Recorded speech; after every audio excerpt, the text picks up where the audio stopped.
So hello everyone and welcome back to Sum's world. আর আজকে ছিল সানডে, আর সানডেতে আজকে আমি কী করছি সব কিছু শেয়ার করব। তো ভিডিওটা প্রথম থেকে শেষ অবধি দেখতে থাকো। আর এতদিন আমি লং ভিডিও দিতে পারিনি, কারণ জানো তোমার এক্সাম চলছিল। ফাইনালি এক্সামটা শেষ হলো, তো অনেক ভিডিও আছে পড়ে পেন্ডিংয়ে, যেগুলো আমি এখনও এডিটই করতে পারিনি। আর তার মধ্যে আবার প্রমোশন, মানে আমি পাগল হয়ে যাচ্ছি। কোনো কিছু আমি ঠিকঠাক করে ম্যানেজ করে উঠতে পারছি না। তার মধ্যে 10 আওয়ার্স আমি টিউশন করি, মানে ভাবতে পারছো আমার মাথার হেয়ার ফল হচ্ছে এত পরিমাণে, সেগুলো আর বলে বোঝানোর মতো না।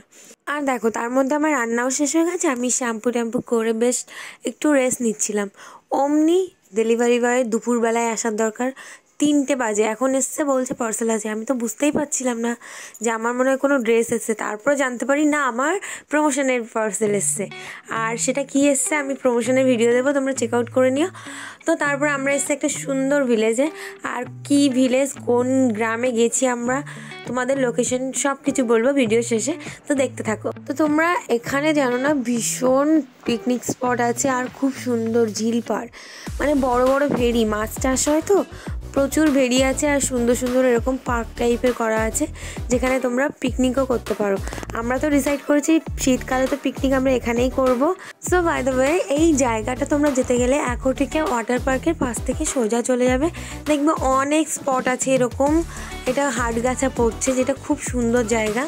আর এখানে এতটা পরিমাণে টিয়া পাখি উঠছিল না, পুরো দেখে আমি পাগল হয়ে যাচ্ছিলাম। পুরো একদম পুরো গ্রিন কালার হয়ে যাচ্ছিলো, প্রচুর টিয়া পাখি আছে আর অনেক ধরনের গাছ আছে। তো আর এখানে বোটিংও হয়, কিন্তু বোটিংয়ের আজকে আমরা গেছিলাম, লোক ছিল না, তো আমরা নিজেরাই বোটিং করেছি।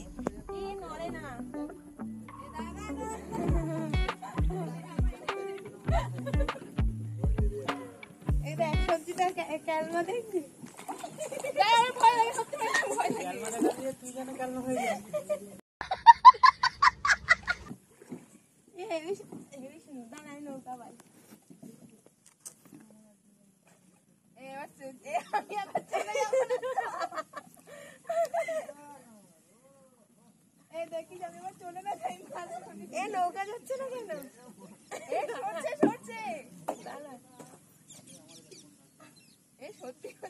আর এখানে দেখতে পাচ্ছ আমরা নৌকা নিয়ে মজা করছিলাম, আর তার মধ্যে এত টিয়া পাখির আওয়াজ না, কি সুন্দর ছিল।